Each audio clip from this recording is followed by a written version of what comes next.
Before we begin, please note that the information provided in this video is for informational and educational purposes only. I am not a licensed financial advisor or insurance agent. The content presented here is not intended to be a substitute for professional financial or insurance advice. Always consult with a qualified and licensed professional before making any decisions regarding your auto insurance coverage. Your individual needs and circumstances are unique, and what is discussed here may not be applicable to your specific situation.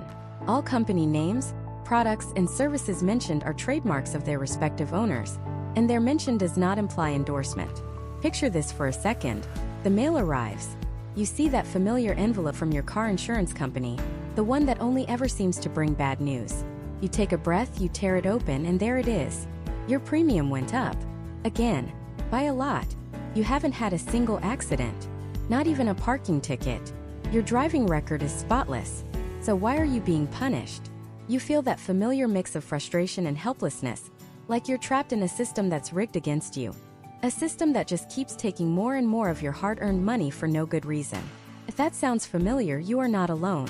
Millions of American drivers are stuck in that exact same loop, paying for outdated, overpriced insurance policies designed for a world that doesn't exist anymore. But what if I told you there's a fundamental shift happening right now in the auto insurance industry? A change that puts the power back into your hands, the driver. What if you could finally be rewarded for being a safe driver, not just penalized for living in the wrong zip code? Over the next few minutes, we are going to pull back the curtain on the world of modern auto insurance. We're going to decode the new rules, expose the hidden factors that are secretly inflating your rates, and give you the playbook to navigate this new landscape like a pro. And we're going to use one of the companies at the forefront of this change, 21st Century Auto Insurance, as our guide to understanding it all. By the end of this, you won't just understand your policy, you'll understand the entire game. You'll know exactly what to look for, what questions to ask, and how to find a policy that fits your life and your budget in the 21st century, not the 20th. So, who exactly is 21st Century Auto Insurance? You've probably seen the name, maybe heard a commercial, but you might not know the story. They aren't some brand new startup that just appeared yesterday. They've actually been around for decades, but here's the key thing you need to know. They are part of the Farmers Insurance Group. This is a huge deal. It means they have the financial stability and the backing of one of the largest and most respected insurance giants in the country. Think of it like this.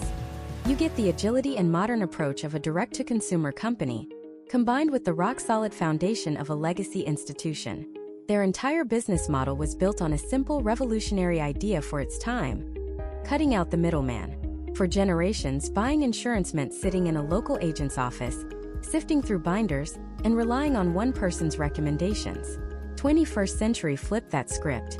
They said, why can't you buy and manage your insurance directly, from the comfort of your own home on your own time? They embraced the internet. They built their systems for online quotes and digital policy management long before it was the industry standard. This direct-to-consumer model is crucial because, in theory, by cutting out the overhead of thousands of brick-and-mortar offices and agent commissions, they can pass those savings directly on to you, the driver. This is the first pillar of the modern insurance revolution: efficiency and accessibility. If you manage your banking on an app, order groceries from your phone, and stream movies on demand, why should your car insurance be stuck in the past? The modern driver demands convenience, and companies like 21st Century were built to deliver it. But convenience and a slick website are just the beginning. The real revolution, the thing that is fundamentally changing how your rates are calculated, is data. Specifically, your data. For 100 years, insurance companies have played a game of averages. They looked at massive groups of people and made educated guesses. Are you a male under 25? Statistically, you're a higher risk. Your rate is high. Do you live in a dense urban area? Statistically, there are more accidents there. Your rate is high. It was a blunt, often unfair system that judged you based on demographics you couldn't control. You could be the safest 22-year-old driver in the world, but you paid a penalty just for being 22. That era is ending. The new magic word in insurance is telematics. It sounds complicated, but the concept is incredibly simple. Usage-based insurance. Instead of judging you by the averages of a demographic group, insurers can now judge you based on one thing and one thing only: how you actually drive. This is made possible by the smartphone in your pocket or a small device you plug into your car's diagnostic port. These tools monitor your real-world driving habits. They track things like your speed, how hard you brake, how quickly you accelerate, the time of day you typically drive, and even if you're using your phone while behind the wheel. Now I know what you're thinking. Wait a minute. I don't want my insurance company spying on me. And that is a 100% valid concern. The privacy trade-off is the single biggest debate surrounding telematics. You are giving a company a fire hose of personal data about your movements and habits. And you have to be comfortable with that. But here's the other side of the coin, the upside that is convincing millions of drivers to sign up. If you are a genuinely safe driver, you obey the speed limit, you don't tailgate, you brake smoothly, you avoid late-night driving, telematics can be your best friend. It's your chance to prove it. You can separate yourself from the bad drivers in your demographic and earn a discount that reflects your actual, personal risk level. We're talking potential discounts of up to 30 or even 40% in some cases. It transforms insurance from a penalty you pay for owning a car into a reward you earn for driving it well. This is the kind of program that modern data-driven insurers are built on. Companies operating under the Farmers umbrella, like 21st Century, have access to sophisticated telematics programs like the Signal by Farmers app. This app-based approach is the direction the entire industry is heading. No clunky hardware, just an app you download that runs in the background. It gives the insurer a crystal-clear picture of the risk you represent. And in return, it gives you the power to directly influence the price you pay. This is a seismic shift. It's the difference between being a passenger in your financial life and getting behind the driver's seat. The question is no longer just, what's my rate? The question is, what can I do starting today to lower my rate? And for the first time with telematics, you have a direct, actionable answer. So we've established that the way you drive is now, more than ever, under a microscope, giving you unprecedented control over your premium. But what about the factors you can't control? Or the ones you don't even know they're looking at? The truth is, your driving habits are only one piece of a much larger and far more complex puzzle. The data revolution didn't stop with telematics. Insurers are now using hundreds of data points to create an incredibly detailed profile of you. And some of them have absolutely nothing to do with your car. They're looking at your financial life, your personal life, and even your online behavior. So we've covered how they track you on the road, but what about how they track you when you're not even driving? The shocking truth about how your credit score, your job title, and even your social media presence can secretly cause your insurance rates to skyrocket is one of the industry's best-kept secrets, and it's exactly what we're exposing next. Let's start with the big one, the factor that has absolutely nothing to do with whether you run red lights or check your blind spots, your credit score. You might think, what does my Visa bill have to do with my Honda Civic? To an insurance company, it has everything to do with it. This isn't a fringe practice. In almost every state, it's a cornerstone of how they calculate your premium. The industry calls it a credit-based insurance score. They argue, based on mountains of their own data, that there is a direct, undeniable statistical correlation between how you manage your finances and how you manage your car. In their eyes, a person with a low credit score is not just more likely to miss a premium payment, they're statistically more likely to file a claim. Let that sink in. Not more likely to get in a wreck, but more likely to file a claim. This could mean they're more likely to be involved in minor fender benders, or perhaps just less likely to pay for a small repair out of pocket, choosing to use their insurance instead. The logic is that financial responsibility translates to general responsibility. Someone who is meticulous about paying their bills on time is, according to the data, also more likely to be meticulous about vehicle maintenance, follow traffic laws, and drive defensively. But here's where it gets really unfair. Imagine two identical drivers. Let's call them Mark and David. Both are 35 years old. Both live in the same zip code. Both drive the exact same 2022 Toyota Camry. Both have a perfectly clean driving record. No accidents, no tickets, nothing. The only difference? Mark had a rough patch a few years ago. A job loss, some medical bills, and his credit score is sitting at 580. David, on the other hand, has always had stable finances and boasts a credit score of 800. When they both go to get an insurance quote, David is offered a rate of, say, $100 a month. Mark, the driver who is identical in every single way that actually involves driving, is quoted $250 a month. That's a staggering $1,800 more per year, for the exact same risk on the road. He is being penalized not for his driving but for his financial past. It's a poverty premium. The system essentially decides that because you've struggled financially, you are a riskier person, and you must pay a penalty for that perceived risk, making it even harder to get back on your feet. It's a vicious cycle. And it's happening to millions of Americans who have no idea their credit history is costing them a fortune on their car insurance. But it doesn't stop there. It gets even more personal. What about your job title?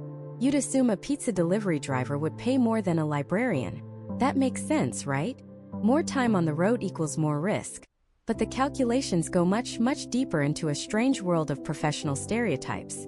Actuaries have created complex risk profiles for hundreds of different professions. For example, engineers and scientists are often given better rates. Why? They're perceived as being meticulous, detail-oriented, and risk-averse. Teachers and nurses also tend to get favorable rates, viewed as being caring, responsible members of the community. On the flip side, some high-stress, high-income professions can get hit with surprisingly high premiums. A surgeon, for instance, might pay more than a general practitioner. The insurer's data might suggest that a surgeon's high-pressure, life-or-death job in long, irregular hours could lead to more distracted or fatigued driving. A salesperson who is constantly on the road, rushing to meet quotas, is seen as a higher risk than an office-based accountant. Even within the same company, a traveling sales executive will pay more than the CEO who is driven by a chauffeur. This feels like a judgment on your character based on your career. The insurer isn't looking at you, the individual driver. They're looking at a statistical caricature of your profession. They're betting on the averages. If their data says that, on average, freelance journalists file more claims than architects, then every freelance journalist who applies gets a little tick in the higher risk column, regardless of their personal driving habits. You could be the most cautious journalist in the world, but you're still paying a premium based on the perceived behavior of thousands of strangers who happen to share your job title. You're being priced not on who you are, but on what you do for a living. And this brings us to the most modern and, frankly, the most unsettling factor of all: your digital life. This is where 21st century insurance truly enters the 21st century. Insurers are, at their core, data companies. And in today's world, the single largest source of untapped data is our online behavior. While it's not yet a widespread, explicit practice to scan your personal Instagram before giving you a quote, the technology and the intent are absolutely there. Data analytics firms are already developing sophisticated tools for what they call lifestyle-based risk assessment. What does this mean? It means that in the very near future, the photos you're tagged in, the groups you're a part of, and the things you post could be quietly scraped and analyzed to build a risk profile of you. That picture of you at a party holding a beer? That could be flagged as a risk factor. A post about going skydiving this weekend? That suggests a thrill-seeking personality, which an insurer might correlate with aggressive driving. Checking in at a bar every Friday night? Another data point. Even something as innocent as being part of a Facebook group for high-performance car enthusiasts could theoretically be used against you, suggesting an interest in speed and performance over safety. They wouldn't need to friend you on Facebook to do it. Much of this information is public or can be purchased from data brokers, the same shadowy companies that sell your information to political campaigns and advertisers. They can build a digital ghost of you, a profile based on your online habits, your purchasing history, your location data, and more. This profile then generates a risk score, a number that claims to predict your future behavior. The legality of this is a murky, evolving gray area, but the direction is clear. Insurers are desperately searching for new data streams to more accurately predict risk and price their policies. They want to know everything about you because in their world, everything is a potential indicator of risk. Your credit score tells them about your past. Your job title tells them about your present. And your social media presence? That's their crystal ball into your personality and your future. So when you get that quote that seems inexplicably high, despite your clean driving record, you're not going crazy. You're not being priced on how you drive. You're being priced on a version of you that exists only in an algorithm, a version built from your credit report, your W-2, and your digital footprint. The car you drive is becoming secondary to the life you live. The truly terrifying part is that this is all just based on correlations and statistics. But what happens when they can watch how you actually drive every second of every day? Because that technology is already here, and millions of drivers are willingly putting it in their cars and on their phones, broadcasting their every move directly to their insurance company. The age of telematics is upon us, and it's changing the game entirely. It's a simple, almost seductive offer. Plug this little device into your car, or download this app on your phone, and we'll give you a discount. A big one, maybe. All you have to do is prove you're a good driver. And how do you prove it? By letting us watch. Not with a camera, nothing so crude. We'll watch with data. We'll watch your speed, your acceleration, the time of day you drive, how hard you brake, how sharp you turn. We'll build a digital portrait of you behind the wheel. This is the world of telematics, or as it's more commonly known, usage-based insurance. And it's not some far-off future. It's the program Progressive is selling with Snapshot, what State Farm calls Drive Safe and Save, what Allstate markets as DriveWise. Nearly every major insurer has a version of it. The concept is brilliantly simple. For a century, car insurance has been a game of educated guesses. Insurers looked at your age, your gender, your zip code, your credit score, and the type of car you drive, and they made a bet. They bet on how likely you were to crash. But it was always a proxy. A 25-year-old male living in a busy city was a higher risk than a 50-year-old woman in a quiet suburb. But what if that 25-year-old was a cautious, defensive driver who only drove to his 9-to-5 job? And what if that 50-year-old drove like a stunt double for the Fast and Furious franchise? The old system couldn't tell the difference. Telematics promises to change that. Promises to judge you not on who you are, but on how you actually drive. It's the ultimate meritocracy of the road. Perform well and you are rewarded. Your premium drops. You pay what you deserve to pay. And for millions it works. Think of a registered nurse who works the night shift. Under the old model, she might be penalized for her late hours. But telematics data can show she's driving on empty roads, with no hard brakes, no sudden accelerations. Her risk is actually incredibly low. Her reward? A potential discount of 10, 20, even 30%. Or consider the remote worker who barely uses their car anymore, maybe just for weekend grocery runs. Instead of paying a premium based on a national average of 13,000 miles a year, their data proves they drive less than 3,000. The savings can be substantial. This is the utopian vision of telematics. A fair, personalized insurance premium based on your unique, individual behavior. You are no longer just a statistic in a demographic bucket. You are an individual and your rate reflects that. Sounds perfect. Sounds like the future. But there's a catch. There's always a catch. The same technology that offers you a discount for good behavior is also meticulously logging every single mistake. That little device, that silent app on your phone, it's a digital chaperone that never sleeps. It doesn't know context. It doesn't know you had to slam on the brakes because a child ran into the street after a ball. It just registers a heart-breaking event. It doesn't know you had to accelerate quickly to merge safely onto a dangerously fast-moving highway. It just logs rapid acceleration. It doesn't know you had to swerve to avoid a massive pothole. It just sees a hard cornering event. And in many programs, these black marks can not only erase your potential discount, but they can actually be used to increase your premium at renewal. The very tool you adopted to save money could end up costing you more. Suddenly, the meritocracy feels a bit more like a surveillance state. Drivers find themselves altering their natural driving style, not necessarily to be safer, but to please the algorithm. They take the long way home to avoid a busy intersection known for sudden stops. They accelerate at a snail's pace, infuriating the drivers behind them. They become hyper-aware that every single move is being judged, scored, and recorded. The freedom of the open road is replaced by the anxiety of a constant performance review. And what about phone usage? Many of these apps can now track if you're touching your phone while the car is in motion. Did you pick it up to change the map? Did your passenger hand it to you? The app doesn't know. It just knows the phone was active and dings your score. But the concerns go much deeper than just getting a bad score. It's about the data itself. You are generating a massive second-by-second log of your life.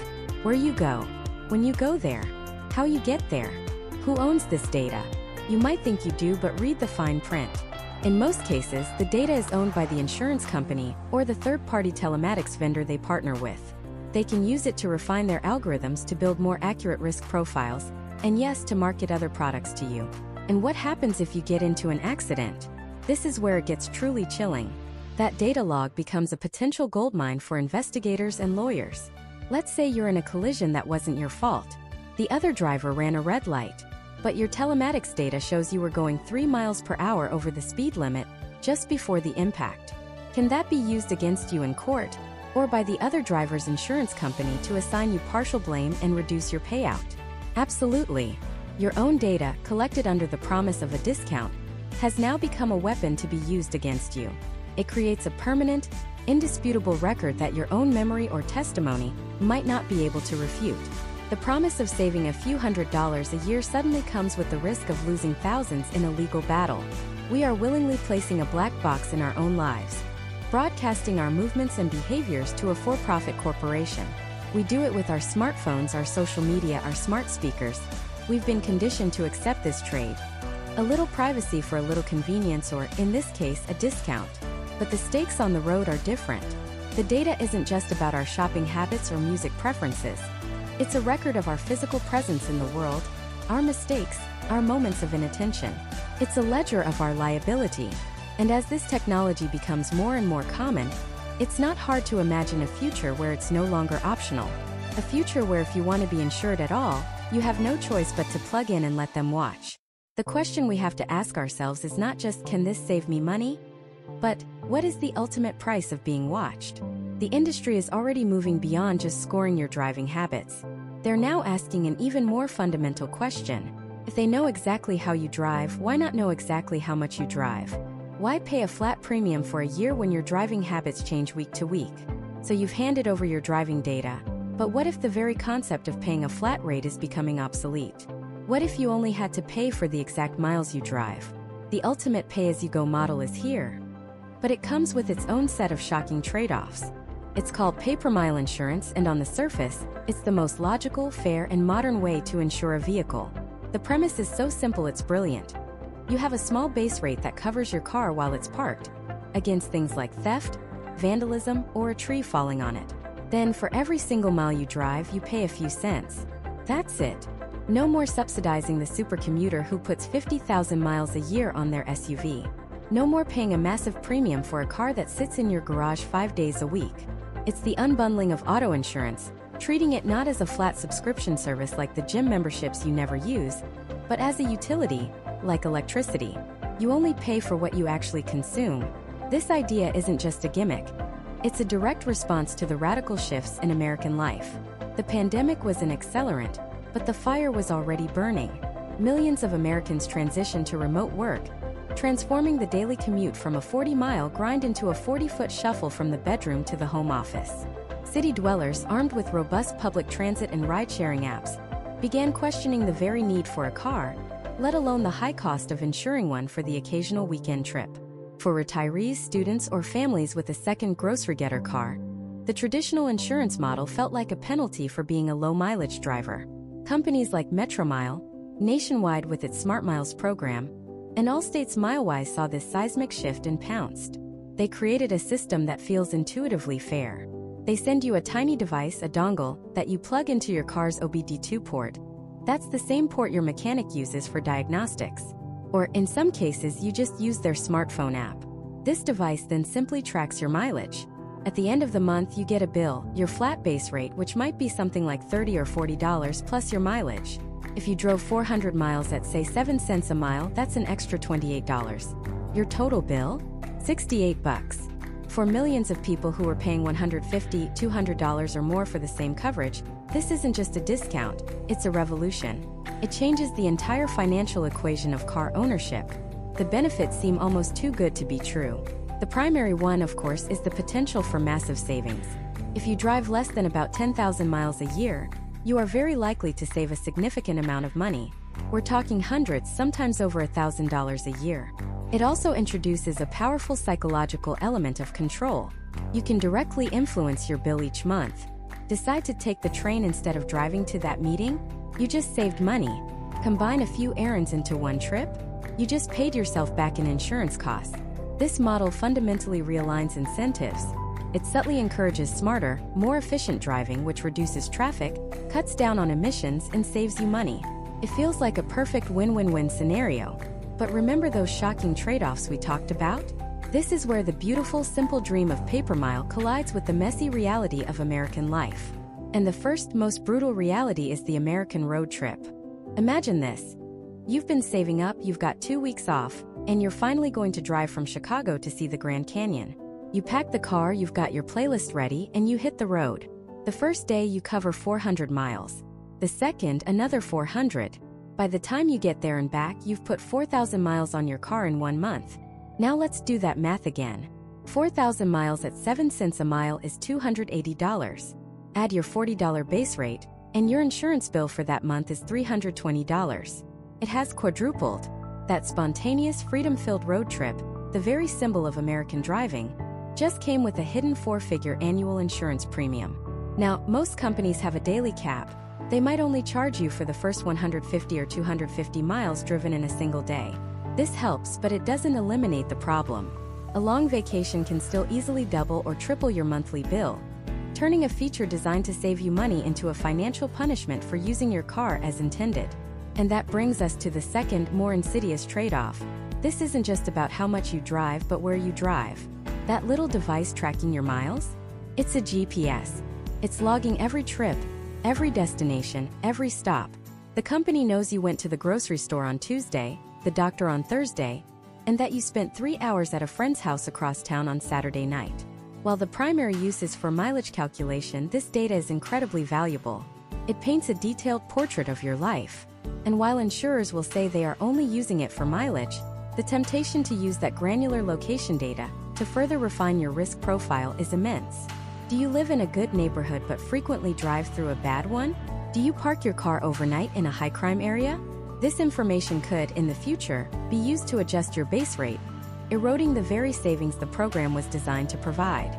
You're trading cash for a level of corporate surveillance that would have been unthinkable a generation ago. Finally, there's the commuter's trap.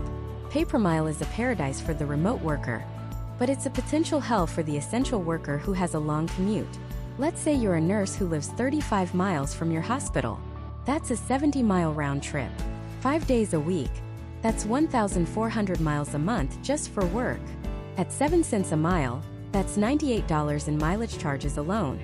Add the $40 base rate, and you're at $138, likely no cheaper and possibly more expensive than a traditional plan. And you haven't even gone to the grocery store, visited family, or taken a single weekend trip yet. The model that champions fairness creates a new kind of inequality, rewarding those with the privilege of working from home, while potentially penalizing those who must travel to keep the country running. So is pay-per-mile a scam? No, not at all. It's a brilliant, niche product that perfectly serves a growing and specific segment of the population. For the low-mileage driver, it is, without a doubt, one of the best financial innovations in the insurance industry. But it is not a universal solution. It's a specialized tool, and if you don't fit the precise profile it was built for, that tool can backfire spectacularly. It requires you to honestly assess your lifestyle, not the one you wish you had, but the one you actually live. This deep dive into your driving habits, whether it's how well you drive with telematics or how much you drive with pay-per-mile, reveals a clear trend. Insurance is no longer a passive, one-size-fits-all product. It is becoming an active, data-driven partnership between you and the insurer. But this entire model is based on one fundamental assumption, that a human is in control of the car. We've been discussing how to insure the driver. But what happens when there is no driver? What happens when the car itself is making the decisions, when it's accelerating, braking, and changing lanes all on its own? The rise of autonomous and self-driving features is about to throw the entire multi-trillion-dollar insurance industry into a state of complete and utter chaos. And the question of who pays when an AI crashes your car is a legal and ethical nightmare that nobody has the answer to yet. Imagine this scenario. You're cruising down the highway in your brand new, semi-autonomous vehicle. You've engaged the highway pilot mode, just like the manual told you to. Your hands are hovering near the wheel, your eyes are on the road, but the car is doing the work. Suddenly, a truck ahead of you blows a tire, swerving violently into your lane. Your car's advanced system, in a fraction of a second, has to make a choice. It calculates that braking isn't an option. It can either swerve left into a concrete median, or swerve right into a classic convertible with the top down. Chooses the median. You're safe, airbags deployed, but your car is totaled. The convertible is untouched. Who pays for your car? You? The car manufacturer whose algorithm made the decision? The company that made the sensor that detected the truck? The state for not having a softer barrier?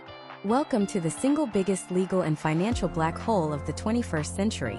The traditional model of auto insurance, built over 100 years on the simple premise of human error, is fundamentally broken by this one question. Because for the last century, assigning fault was relatively straightforward. We had police reports, eyewitnesses, skid marks, and breathalyzers. It almost always boiled down to one driver making a mistake. But when the driver is a set of algorithms, the concept of fault shatters into a million pieces. Let's start with the most obvious target, the car manufacturer. This is the world of product liability law, and it's where the biggest legal battles are being fought. The argument is simple. If you sold me a product that is designed to drive itself, and it fails to do so safely, you are responsible for the consequences. It's no different than if your brand new toaster oven burst into flames. The manufacturer is on the hook. Car companies are terrified of this. They are spending billions lobbying and crafting user agreements that are hundreds of pages long, all designed to shift the responsibility back onto you, the driver. They use carefully chosen words like driver assist instead of self-driving. They install systems that monitor your eye movement and nag you to keep your hands on the wheel, even when the car is steering itself. Why? They are building a legal defense. So when a crash happens, their lawyers can stand up in court and say, "Your Honor, our system is merely a helper."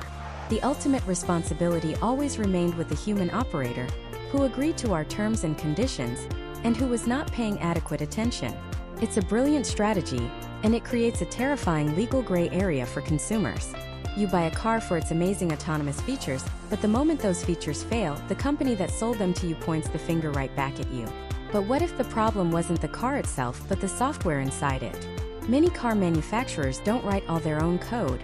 They license software from tech giants. The navigation system might be powered by Google, the core processing unit by NVIDIA, and the machine learning algorithms by a specialized AI firm. Now, if the crash was caused by a bug in the code, who is liable? The car company that integrated the software, or the tech company that wrote the faulty line of code? This is a supply chain of liability. A lawyer for the car maker will argue they were just using a component provided by a supplier. The supplier will argue the car maker implemented it incorrectly. They'll sue each other into oblivion, and while these corporate titans fight it out for years, your claim is stuck in limbo, your rates are going up, and you're the one left making payments on a wrecked car. And it gets even more complicated. These autonomous systems rely on a constant stream of external data, high-definition maps, real-time traffic updates, vehicle-to-vehicle communication. What happens if the HD map provided by a third-party company was out of date? What if it didn't show the new construction zone, and the car, relying on that faulty data, crashes into a barrier? Is the map company now liable for your collision? Or what if your car was the victim of a malicious hack? A cyber attack could theoretically cause a whole fleet of vehicles to malfunction simultaneously. In that case, is the crash an auto accident or a crime? Does your auto insurance cover it? Or do you need a separate cybersecurity policy? These aren't hypothetical questions for the future. These are the active nightmares keeping insurance company executives and automotive engineers up at night. Right now, the insurance industry is scrambling to adapt to this new reality. The old model of insuring individual drivers is becoming obsolete. The future of insurance isn't about you, the driver. It's about the product, the car. We're seeing the rise of new insurance models. One idea is that liability insurance will be sold directly to the car manufacturers. The cost would be built into the price of the car like a warranty.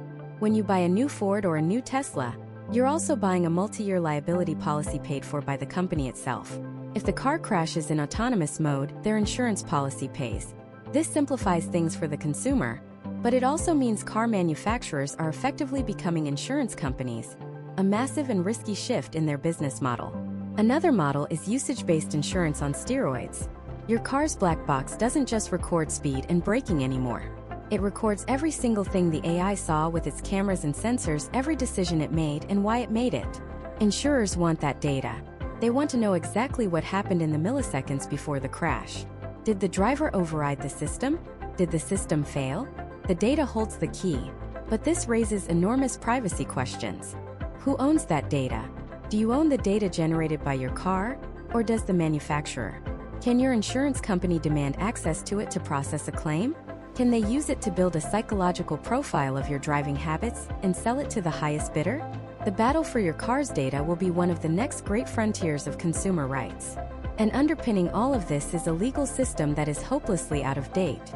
Our traffic laws were written with humans in mind. They use concepts like the reasonable person standard. What would a reasonable, prudent driver have done in that situation? But how do you apply that to a machine? An AI can process 1,000,000 times more information than a human. It sees in 360 degrees. It never gets tired, drunk, or distracted. So what is reasonable for an AI? Is its standard of care infinitely higher than a human's? Courts have no idea how to answer this. Right now, there is no unified federal law in the United States governing autonomous vehicle liability. It's a chaotic patchwork of state laws. A car that is perfectly legal to operate in Arizona might be illegal in California, and the liability rules could be completely different 1 mile over the state line. This legal mess is a massive roadblock to progress, creating uncertainty for everyone involved. But the most chilling part of this entire debate isn't about money or law. It's about ethics. It's the modern version of the famous trolley problem. Imagine your self-driving car is heading towards a crosswalk with 5 pedestrians. Suddenly, a child darts out from behind a parked car. The AI calculates that it cannot stop in time to avoid hitting all 5 pedestrians. However, it can swerve onto the sidewalk, where there is a single elderly person waiting for the bus. Hitting the single person would save the 5. What should the car be programmed to do? Sacrifice the one to save the many? Now, what if the only way to avoid the pedestrians is to swerve into a wall, sacrificing you, the occupant? Should the car be programmed to protect its owner at all costs, or to minimize overall harm, even if it means sacrificing its owner? Who gets to make that decision? The engineers who write the code. Do you, the owner, get to go into a settings menu and choose your car's ethical matrix? Please prioritize my life over others, or please act for the greater good. Could your insurance premium be lower if you choose the greater good setting? This isn't science fiction. In 2016, a manager at Mercedes-Benz stated in an interview that their self-driving cars would be programmed to save the people inside the car. Every time. The public outcry was so immense they had to walk the statement back immediately. But the question remains. Every autonomous car on the road today has some version of this ethical decision-making programmed into its very core. A choice has been made. A cold, calculated decision about who lives and who dies in a potential accident has been turned into a line of code, and we, the public, have no idea what that choice is. The shift from a human making a split-second, panicked reaction to a corporation making a premeditated, programmed decision about accident outcomes is a monumental ethical leap. It transforms a tragic accident into something that feels disturbingly like corporate-sanctioned manslaughter. This is the world we are entering. A world where liability is diffuse, data is king, and morality is an algorithm. The very foundation of what it means to be at fault is crumbling, and the insurance industry is being forced to rebuild itself from the ground up on this unstable, uncertain, and frankly terrifying new landscape. And at the epicenter of this earthquake is a single, seemingly simple question. When a self-driving car crashes, who writes the check? For over a century, the answer was easy. You looked for the human who made a mistake. The driver who was texting, the one who ran the red light, the one who had one too many drinks. But who do you blame when the driver is a ghost in the machine? A complex web of code and sensors making a million micro-decisions every second? Imagine this scenario. You're commuting to work in your brand new, Level 4 autonomous vehicle. You're in the back seat, catching up on emails, trusting the car to handle the morning rush hour. Suddenly, a jolt. The car in front of you stopped unexpectedly, and your car didn't react in time. It's a minor fender bender, but the headache is just beginning. You file a claim with your insurance company. Their response? They deny it. They argue that since you weren't driving, you weren't at fault. The car was in control, which means this isn't a driver liability issue. It's a product liability issue. They tell you to take it up with the car manufacturer. So, you call the manufacturer. After weeks of back and forth, their engineers finally release a statement. They claim their autonomous driving system performed within its design parameters. The problem, they say, was a faulty LiDAR sensor from a third-party supplier that failed to accurately report the distance to the car ahead. It's not our fault, they say, it's the sensor company's fault. Now you're stuck chasing down a massive, multinational electronics corporation you've never even heard of. Their legal team, of course, has a different story. They say the sensor was working perfectly. They provide data logs showing the sensor sent the correct information to the car's central computer. The problem, they argue, was in the software that interprets that data. The manufacturer's own code failed to process the sensor's input correctly, leading to the delayed braking. It's not our fault, they insist. It's the car company's software developer. This is the new reality. A digital game of hot potato where you, the owner, are left standing in the middle, holding a bill for repairs and a massive deductible, while multi-billion-dollar corporations point fingers at each other in a circular firing squad of liability. This isn't just a possibility, it's an inevitability. The legal and insurance frameworks we've relied on for 100 years were built for human error, not algorithmic ambiguity. To understand how deep this rabbit hole goes, you have to understand that self-driving isn't a single thing. The Society of Automotive Engineers, or SAE, defines 6 levels of automation from level 0, which is your classic fully manual car, to level 5, which is full automation in all conditions with no human intervention needed. The car might not even have a steering wheel. Most of what people call self-driving today, like Tesla's Autopilot or GM Super Cruise, are technically level 2 systems. They can assist with steering, accelerating, and braking, but the human driver must remain fully engaged, supervising the system at all times. In a level 2 crash, the fault is almost always still with the human supervisor. But the industry is pushing rapidly toward level 3, 4, and 5. Level 3 allows the driver to be disengaged under certain conditions, like highway driving. Level 4 is full self-driving within a specific, geo-fenced operational area, like a city center. And level 5 is the holy grail, a car that can drive itself anywhere, anytime. As we cross the threshold from level 2 to level 3 and beyond, the entire concept of the driver evaporates. And with it, the concept of driver-based insurance. So what replaces it? 2 dominant theories are emerging. The first, and perhaps simplest for the consumer, is a shift to a pure product liability model. In this world, the manufacturer that built the car, or more likely, the company that designed the autonomous software, is considered the operator. They would be legally and financially responsible for any accident the car causes while in autonomous mode. Your personal auto insurance as you know it would essentially disappear. Instead, the cost of a massive commercial liability policy would be baked into the price of the car itself.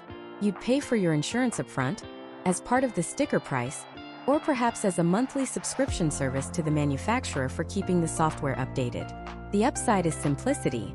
You get in a crash, the manufacturer's insurance handles it. The downside is a massive consolidation of power. You'd have no choice in your insurance provider, and the cost of new vehicles could skyrocket to cover this built-in liability. The second and more likely path is a hybrid model. You would still be required to carry a personal auto insurance policy, but it would be radically different and, in theory, much cheaper. This policy would cover things that have nothing to do with the act of driving. For example, theft, vandalism, hail damage, or a tree falling on your car. It would also cover you during the rare times you choose to take manual control of the vehicle. However, the moment you engage the autonomous system, the primary liability would seamlessly shift from your personal policy to a commercial policy held by the manufacturer. This sounds great, right? Your premiums plummet because you're barely ever driving. But the complexity is staggering. What happens if an accident occurs in the split second of transition, as the car is handing control back to you? Or what if you, the owner, failed to perform a critical software update, and that failure contributed to the crash? Does the fault shift back to you? And the most critical piece of this entire puzzle is the data. Every autonomous vehicle is a rolling data collection machine, generating terabytes of information. It records every sensor input, every decision the algorithm makes, every line of code it executes. After a crash, this vehicle data recorder, the car's black box, is the single most important piece of evidence. It's the only witness that can definitively say what happened. And that begs the question, who owns that data? Who gets to access it? You, the car owner? Your insurance company? The vehicle manufacturer? The software developer? What about the government? The battle for this data is already one of the fiercest legal fights happening behind the scenes in the tech and auto industries. The company that controls the data controls the narrative of fault. They can analyze it to deny claims, deflect blame, and protect their own interests. Your privacy and your financial liability hang in the balance of who wins this digital tug-of-war. This isn't some far-off science fiction future. These questions are being debated in state legislatures and tested in courtrooms right now. Early test cases involving autonomous vehicle accidents have become multi-year legal sagas, costing millions in fees, all to determine how to apply 20th century laws to 21st century technology. The insurance industry is scrambling, trying to write policies for risks they don't yet fully understand, based on data they might not be allowed to see, for a future where the very definition of an accident is being rewritten line by line, in code. The stable, predictable world of actuarial tables and risk pools is being replaced by the volatile, unpredictable world of software updates and sensor limitations. And the shockwaves of this transition are just beginning to be felt, not just in the world of self-driving cars, but in every single vehicle on the road today. Because even if you're not driving a car that pilots itself, you are almost certainly driving a car that is watching you. A car that is constantly scanning, sensing, and making thousands of micro-decisions every single second. You see, the revolution didn't just arrive in the form of a self-driving taxi. It snuck into your garage disguised as a Toyota Camry, a Ford F-150, a Honda CR-V. It's called ADAS, Advanced Driver Assistance Systems, and it has fundamentally and perhaps permanently broken the old rules of auto insurance. Think about the last car you bought. Did it have lane keeping assist? That gentle nudge on the steering wheel if you start to drift? What about adaptive cruise control, the kind that automatically slows down when the car in front of you does? Blind spot monitoring? Automatic emergency braking? These aren't futuristic luxuries anymore. They're standard features on a huge number of new vehicles. And we love them. They make us safer. They reduce the cognitive load of a long commute. They've prevented countless accidents. But they have also introduced a hidden, astronomical cost that most drivers only discover after it's too late. Let's talk about a simple fender bender. 15 years ago, you back into a pole in a parking lot. You cringe, you get out, you see a cracked plastic bumper cover. It's an annoyance. You might take it to a local body shop, they order a new painted cover for a few $100, snap it on, and you're on your way. You might not even file an insurance claim to avoid a rate hike. It was a simple mechanical repair. Now let's replay that same scenario in 2024. You back your new SUV into the same pole. That bumper is no longer just a piece of plastic. It's a sophisticated sensor array. Embedded within it are multiple ultrasonic sensors for your parking assist. Behind it, there might be radar units for your rear cross-traffic alert and blind spot monitoring. That small, low-speed impact didn't just crack plastic. It could have damaged, or even just misaligned, a suite of delicate electronics that cost thousands of dollars. And it gets worse. You can't just have a local mechanic swap them out. These sensors need to be professionally recalibrated. This is not a guy with a wrench. This is a technician with a laptop, specialized alignment tools, and proprietary software from the manufacturer, often only available at the dealership. The process is so precise that even a degree of misalignment can render the entire safety system useless, or worse, dangerous. It might not brake when it's supposed to, or it might slam on the brakes for no reason at all. So that simple parking lot bump just went from a $500 inconvenience to a $4,000 insurance claim. This isn't an exaggeration. This is the new reality. And it's not just bumpers. Let's talk about your windshield. Remember when a rock chip meant a quick resin fill? Or a crack meant a $250 replacement from a mobile glass company? Forget it. Today, that windshield is the mounting point for a complex camera system. It's the electronic eye that sees the lane markings for your lane keeping assist. It reads speed limit signs. It identifies pedestrians for your emergency braking system. If that windshield cracks, you can't just replace it with any piece of glass. It often has to be original equipment manufacturer, or OEM glass, which costs a fortune. Because if the thickness, curvature, or tint is even minutely different, it can distort the image the camera sees. And after it's installed, the entire system has to be recalibrated. A process that can once again cost hundreds or even thousands of dollars and can only be done by a trained specialist. That $250 windshield replacement is now a $1,800 ordeal. Suddenly, comprehensive coverage isn't just for major accidents. It's for a single rock on the highway. We can go down the list. A side view mirror? It used to be a piece of reflective glass in a plastic housing.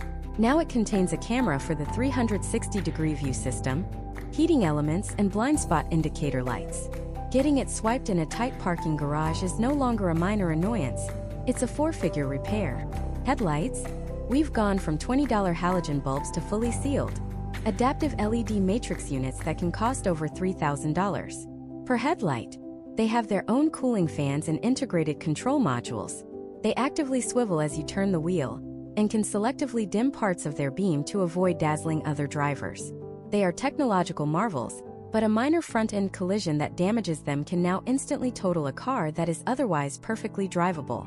And this is the aha moment for millions of drivers who are seeing their premiums skyrocket. This is the shockwave. Your insurance company isn't just raising your rates because of inflation or because they feel like it. They're raising your rates because the fundamental math has changed. The average cost of a claim has exploded. A collision that would have resulted in a $2,000 repair bill 10 years ago is now a $10,000 claim. This leads to a phenomenon that's infuriating car owners across the country: the surprisingly quick total loss. Your car might only be a few years old, you love it, it runs perfectly. But you get into a moderate accident. The airbags deploy, the bumper and a headlight are damaged, and the windshield is cracked. Mechanically, the car is fine. The engine is untouched, the frame is straight. But when the insurance adjuster adds it all up, the cost to replace 2 airbags at $1,500 each, a new bumper with sensors for $3,000, a new LED headlight for $2,500, a new windshield for $1,800, plus the labor and the extensive recalibration for all of those systems, the total repair bill is suddenly $12,000. If your car is only worth $18,000, the insurance company is going to write it off. They'll declare it a total loss, give you a check, and send your perfectly drivable car to the salvage yard. All because the cost of its electronic components has eclipsed the value of the car itself. This creates a vicious cycle. More expensive repairs lead to more total losses. More total losses take reparable cars off the road, which constricts the used car supply and drives up prices. Higher used car values mean insurance companies have to pay out more for those total loss claims. And to cover all these spiraling costs, they have to charge everyone, even those with perfect driving records, higher and higher premiums. Your rate is going up not just because of how you drive, but because of the sheer mind-boggling complexity of the car you and everyone around you is driving. And there's a darker layer to this. The right to repair battle that's been fought over phones and tractors is now being fought in your driveway. Manufacturers are increasingly locking down the diagnostic and calibration software needed to fix these advanced systems. They argue it's for safety and liability, ensuring repairs are done correctly. But it also has the convenient side effect of creating a monopoly, forcing consumers back to their high-priced dealership service centers and away from independent mechanics. This lack of competition further inflates repair costs, which, you guessed it, gets passed directly onto you in the form of higher insurance premiums. We have built cars that are undeniably safer, smarter, and more convenient than ever before. But we've done so by weaving a web of technology so complex and so expensive that we've made them borderline disposable. The very systems designed to prevent accidents are making the financial consequences of those accidents more devastating than ever. We've traded mechanical simplicity for digital fragility. But the cost isn't just in the hardware. The real revolution, the one that is about to completely upend the next century of insurance, isn't just about the sensors in your bumper. It's about the data those sensors are collecting and who gets to see it. The real revolution, the one that is about to completely upend the next century of insurance, isn't just about the sensors in your bumper. It's about the data those sensors are collecting and who gets to see it. Welcome to the world of telematics, or as you probably know it, usage-based insurance. It's the single biggest trade-off you're being asked to make as a modern driver. Your privacy for a lower premium. And it's a deal millions of Americans are making every single year, sometimes without even fully understanding the terms. The sales pitch is incredibly seductive. It's simple, it's fair, it's personalized. Why should you, a safe, responsible driver who only commutes 5 miles to work, pay the same rate as the guy who treats the highway like his personal racetrack? For decades, insurance was a game of blunt instruments. Insurers looked at your age, your gender, your zip code, your credit score, and the type of car you drove, and they put you in a box with thousands of other people who looked just like you on paper. Your premium was based on the collective risk of that group. If teenage boys in your zip code got into a lot of accidents, your rates went up, even if you were a grandmother who only drove to the grocery store once a week. Telematics promises to shatter that box. It says, "We won't judge you by the group. We'll judge you by you." The technology is straightforward. It's either a small device, a dongle, that you plug into your car's OBD2 port. That's the same port your mechanic uses to diagnose a check engine light. Or even more commonly now, it's just an app on your smartphone that uses its built-in GPS and accelerometers. Companies like Progressive with Snapshot, State Farm with Drive Safe and Save, and Allstate with DriveWise are all household names in this space. They offer you an immediate discount just for signing up, and the promise of even deeper savings if you can prove you're a safe driver. And what does a safe driver look like to an algorithm? Well, it's someone who doesn't brake too hard, someone who doesn't accelerate too quickly, someone who takes corners smoothly. They look at the time of day you drive. Cruising at 2 p.m. on a Tuesday is seen as far safer than driving at 2 a.m. on a Saturday. They track your mileage. The less you drive, the less risk you represent. And crucially, if you're using a smartphone app, they can often tell if you're texting, talking, or otherwise fiddling with your phone while the car is in motion. On the surface, this sounds like a perfect meritocracy. Good drivers are rewarded. Bad drivers are penalized. The roads become safer. Insurance becomes cheaper for those who deserve it. It's a win-win, right? But the moment you agree to install that dongle or activate that app, you're handing over the keys to a treasure trove of personal data. You've essentially placed a digital chaperone in your passenger seat, one that is recording your every move, and it never ever sleeps. Let's imagine a driver. We'll call her Sarah. Sarah works a standard 9 to 5. She's a careful driver, rarely speeds, and her commute is short. She signs up for her insurer's telematics program, and just as promised, her premium drops by 20%. For 6 months, everything is great. The app gives her a high score every week. She feels validated. She's a good driver, and her insurance company finally recognizes it. Then one Thursday night, she gets a call. Her father has had a heart attack and is being rushed to a hospital an hour away. Sarah drops everything and runs to her car. She drives faster than she normally would. She accelerates quickly from stoplights. She brakes hard when someone cuts her off. Her mind isn't on smooth cornering. It's on her father. She gets to the hospital and thankfully he's going to be okay. But a week later, she gets a notification from her insurance app. Her safety score has plummeted. The algorithm didn't see a daughter racing to her father's side. Saw a risk. It saw hard acceleration, high speeds, and late-night driving. When Sarah's policy comes up for renewal, her good driver discount is gone. In fact, her premium is now higher than it was before she ever signed up for the program. The system that was supposed to reward her for her actual behavior has now punished her for a single, context-free, high-stakes moment. This is the fundamental problem. The data is blind. It has no understanding of context or nuance. It can't tell the difference between a reckless joyride and a medical emergency. It can't tell that you slammed on your brakes to avoid hitting a deer, not because you were tailgating. It can't tell that you live in a city like Boston or Los Angeles, where constant stop-and-go traffic and aggressive drivers make hard-braking events a daily, unavoidable reality. Drivers in dense urban environments are often penalized not for their skill, but for their surroundings. A driver in rural Wyoming has a massive, built-in advantage over a driver in downtown Chicago. The algorithm, in its quest for objective data, can end up reinforcing existing inequalities. And the questions get much bigger and much more serious. What happens to all this data? The privacy policies are often long, dense, and written in legalese that most of us just scroll past and click agree. Who owns the record of everywhere you've been, every trip you've taken for the last 6 months? The insurance company, of course. Can they sell it? Some policies say they can sell anonymized or aggregated data to city planners or marketing firms. Can it be used against you? Absolutely. Imagine you're in a minor fender bender. The other driver claims you were speeding. It's your word against theirs. But if you're in a telematics program, it's not. The other party's lawyer can subpoena your driving data from your own insurance company. And if that data shows you were going even 1 mile per hour over the speed limit, or that you braked a fraction of a second too late, your case could be over before it begins. The tool you used to save a few dollars a month has now become the star witness for the prosecution, testifying against you in a court of law. We are rapidly moving towards a world where every driver is assigned a driver score, a kind of permanent record that follows you from one insurance company to the next. It's not a hypothetical anymore. Companies are already working on this. A centralized database of driving habits collected second by second, creating a profile so detailed it knows your patterns better than you do. It knows you tend to speed up on a certain stretch of highway on your way home from work. It knows you visit a friend in a high-risk neighborhood every Friday night. It knows you went to a bar 2 weeks ago, and it knows exactly what time you drove home. This isn't just about insurance anymore. It's about surveillance. It's about a fundamental shift in the power dynamic between you and a massive corporation. You are providing them with a continuous stream of your personal life, and in exchange you might save $100 a year. But the value of that data to them is incalculably higher.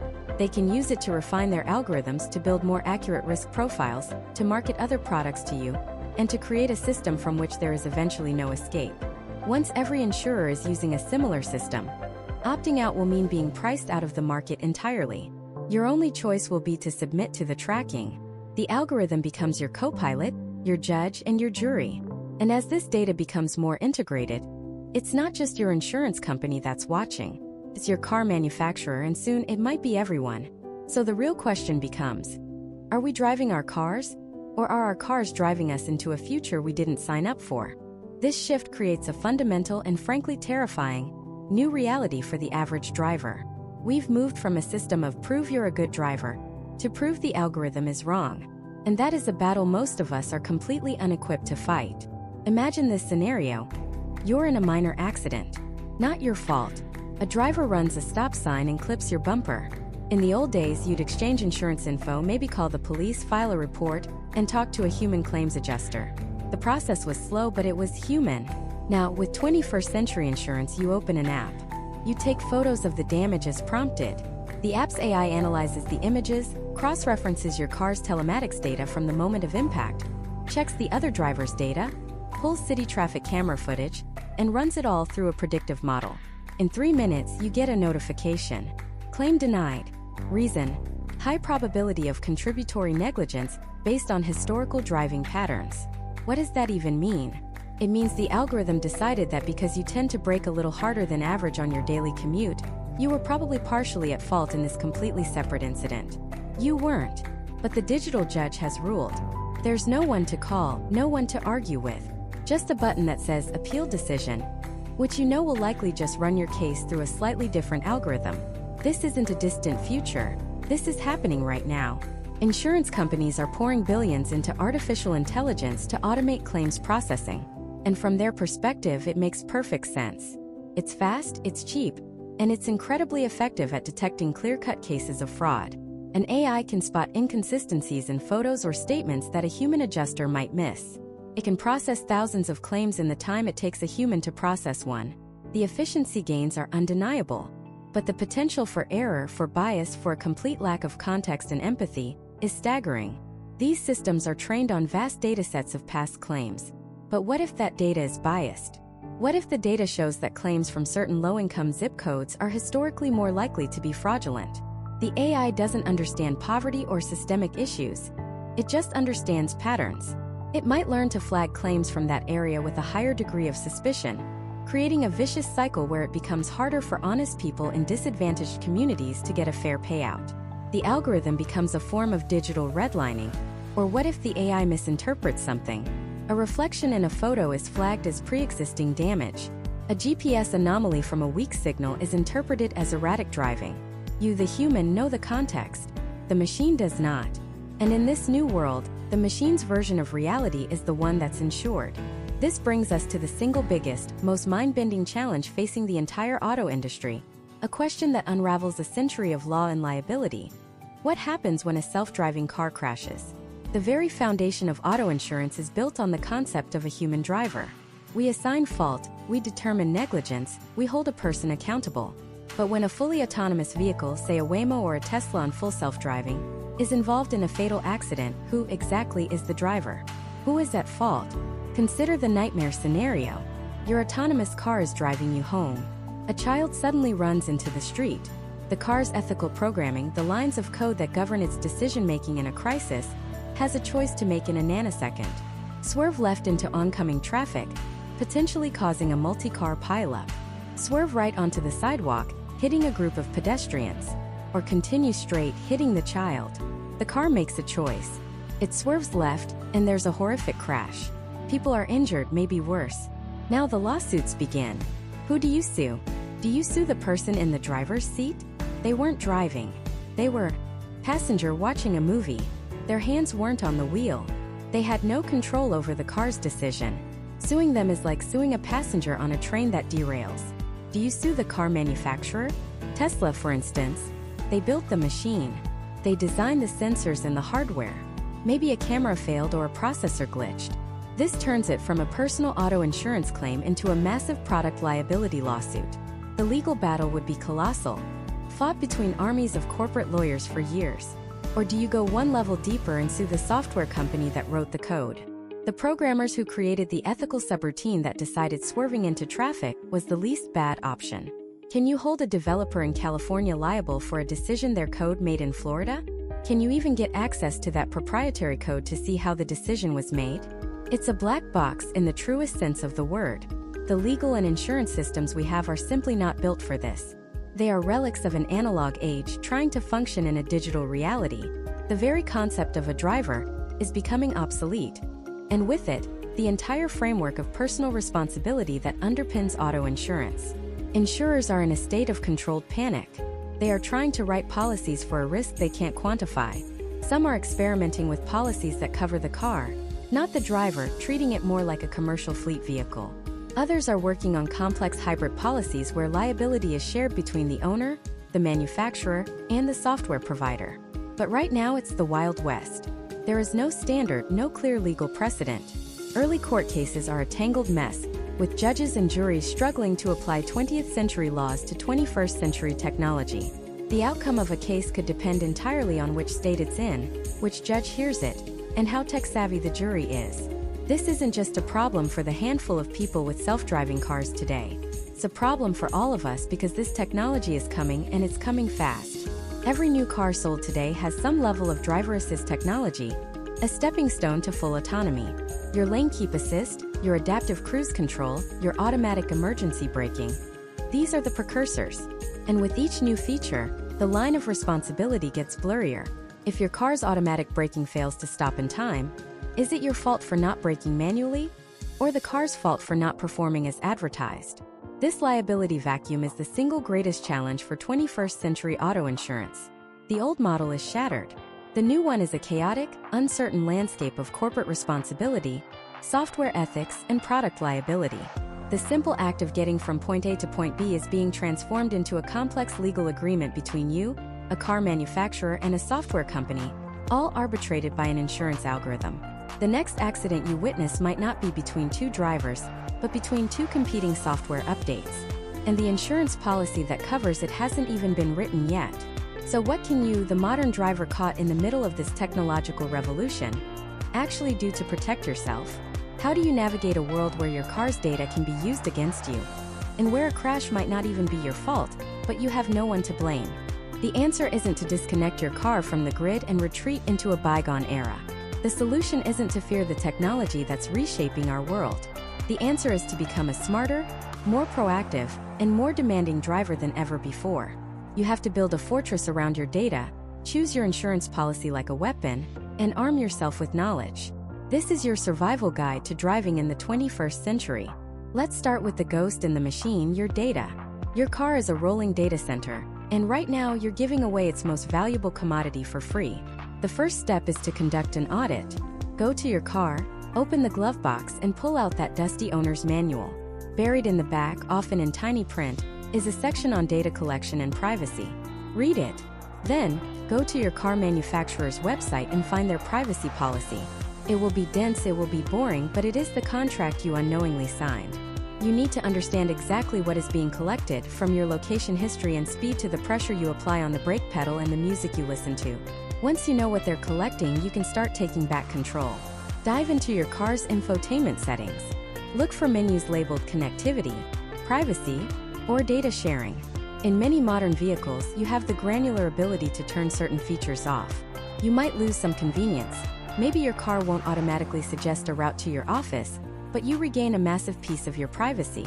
Ask yourself, is the convenience of a connected app worth giving a multi-billion-dollar corporation a 24/7 feed of your life? This brings us to the biggest data trap of all: usage-based insurance, or UBI.